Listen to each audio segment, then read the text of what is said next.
I'm a 21-year-old college student, and honestly, I haven't slept properly for days. It all started during my summer break in Columbus, Ohio. My morning routine was fixed. Around 10 a.m., I'd drive down to a small, mom-and-pop bagel place right by my house to grab breakfast. One Tuesday, a new guy was working the counter. He was around 24, wearing the shop's green apron. The moment I walked in, his gaze locked onto me with an intense, unblinking focus. While reaching for my credit card, my wallet tipped over, spilling all my spare change across the floor. Before I could blink, he rushed around to help. I noticed his right index finger was in a medical brace. When I asked what happened, he explained he'd dislocated it playing rugby. We had a brief, polite chat about local teams before I took my food and left. That afternoon, I checked my Instagram. My stomach instantly dropped when I saw a follow request from him. My handles are just my first and last name, but I hadn't told him my name. He must have memorized it from my credit card. I deleted the request, but 30 minutes later, he followed again and DM'd, "I hope it's not weird, but you're so beautiful. I couldn't stop thinking about you." I blocked him immediately. But over the next 2 days, it became a nightmare. He created multiple accounts, spam-liking over 100 of my posts across Instagram, TikTok, and Snapchat. His DMs turned aggressive. "Why are you ignoring me? I saw you on Hinge. Stop playing games. You looked pretty driving today." He was tracking my digital and physical footprint. The real terror hit on Friday night.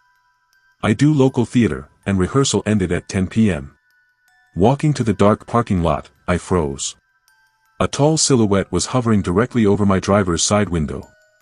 Terrified, I bolted back inside and found Marcus, our stage manager. As we stood inside, my phone buzzed with a DM from a new account. "You look so good in blue. That jacket suits you." I looked down at my blue denim jacket and burst into tears. He had tracked the theater's address from a flyer on my public story. Marcus walked me out, but the figure was gone. However, on my car window, there were 2 distinct, oily handprints where someone had been leaning against the glass to peer inside. I stopped going to the bagel shop and changed my driving routes, which only made his DMs angrier, demanding to know where I was hiding. On opening night, a castmate handed me a bouquet of lilies left at the box office. The attached note read, "I was in the 3rd row tonight. Disappointed you didn't come to the lobby. These roses will look lovely in your bedroom. You don't need that stage manager anymore, you have me." He had lied to the box office, claiming to be my boyfriend. Management checked the logs and found he had bought tickets for the entire 2-week run. The theater banned him immediately, and I took the note and DM straight to the police. I am currently filing a restraining order, but I still check my back seat every single time I get into my car. This happened a few years ago when I was living in a quiet suburban neighborhood just outside Philadelphia. Directly across from my house was a small strip mall containing a dry cleaner, a bakery, and a 24-hour local pharmacy at the far corner. One night, I was driving back from a friend's house around 2:15 a.m. The streets were dead quiet. As I slowed down to turn into my block, my headlights caught a figure standing completely still right in front of the locked glass doors of the pharmacy. He was dressed entirely in a heavy black hoodie and wore thick leather gloves. Something about his posture felt deeply unnatural. Break-ins are rare here, but they happen, so I thought I was witnessing a burglary. I slowed down my car even more to get a look. The moment my high beams illuminated him, the man suddenly raised both gloved hands to cover his face. As my car rolled past, his head slowly turned, tracking my movement through the gap in his fingers. Panic flared in my chest. Instead of driving around the block to stay safe, my instinct failed me, and I pulled straight into my own driveway, directly opposite his view. I sat in my dark car, freezing.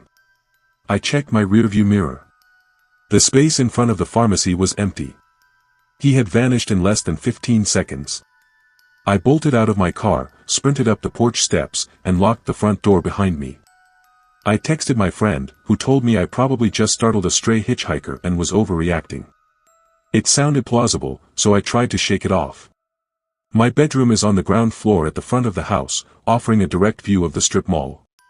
I peeked through the blinds, saw nothing but empty asphalt, cracked my window open an inch for some fresh air, and went to sleep. At 3:40 a.m., I woke up abruptly. No alarm, no loud noise. Just an eerie shift in the room's atmosphere. I lay perfectly still in the dark, listening intently. Then, a faint sound drifted through the 1-inch gap in my window. Someone was humming. It was a slow, monotone, casual melody, like someone whistling to pass the time. My blood ran cold. The sound was coming from directly beneath my bedroom window. I realized with absolute horror that the man from the pharmacy hadn't left. He had watched me pull into my driveway, watched my bedroom light turn on, and mapped out exactly where I slept.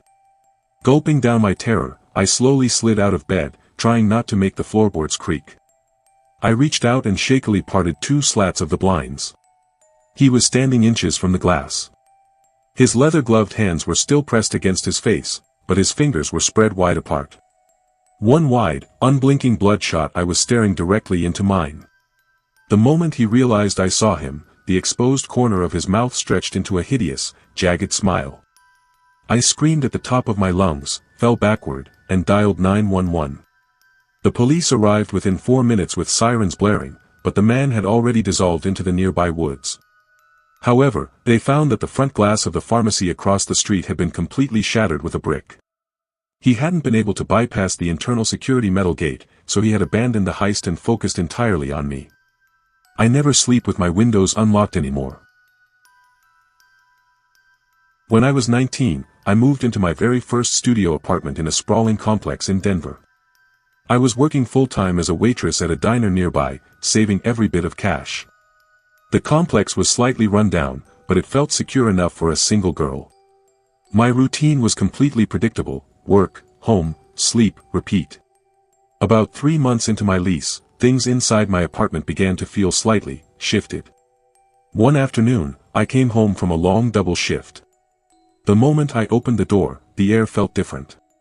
My apartment was structured with an entrance that led directly up a flight of wooden stairs into an open-plan living room and kitchen.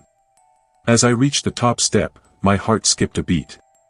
There were large, wet, muddy boot prints stamped heavily across my beige carpet, leading directly into the kitchen. Terrified, I grabbed a heavy frying pan and checked the closets and bathroom. The place was empty.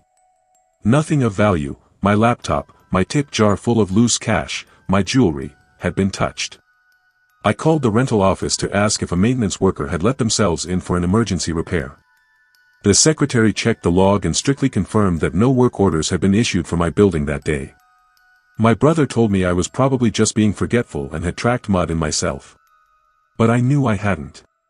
A week later, things got weirder.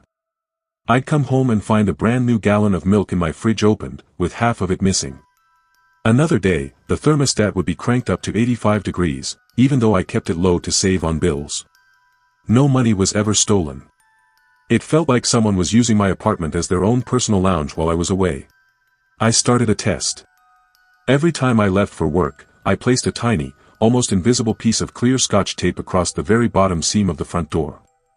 Every single day I returned, the tape was torn or dangling. Someone was entering my home constantly. I filed multiple police reports, but without a suspect or signs of forced entry, there wasn't much they could do. The rental office refused to let me break my lease without a massive financial penalty, so I felt completely trapped and paranoid, checking behind my shower curtain every single night. 2 months later, I finally moved out the second my lease expired. 4 years passed. I met my husband, and due to a tight budget, we actually looked at a different building inside that same exact Denver complex. I figured since I was married now and it had been years, it would be fine. One afternoon, while I was unloading groceries from our car, an older maintenance worker stopped me. He looked at me carefully and asked, "Hey, didn't you used to rent unit 304 a few years back?" My stomach twisted. I asked how he could possibly know that. He looked around nervously and dropped his voice. "The guy who used to handle the master keys for that side of the property, he was arrested last month. The police found out he had made duplicates of keys for several single women's apartments. He lived in the unit directly facing yours, less than 40 feet away. He used to watch your shifts from his window, let himself in while you were at work, and just sit in your space." A wave of pure nausea washed over me. The monster had a key, a direct line of sight to my front door, and absolute control over my safety. It taught me an invaluable lesson: Never ignore your gut feeling when it tells you something is wrong.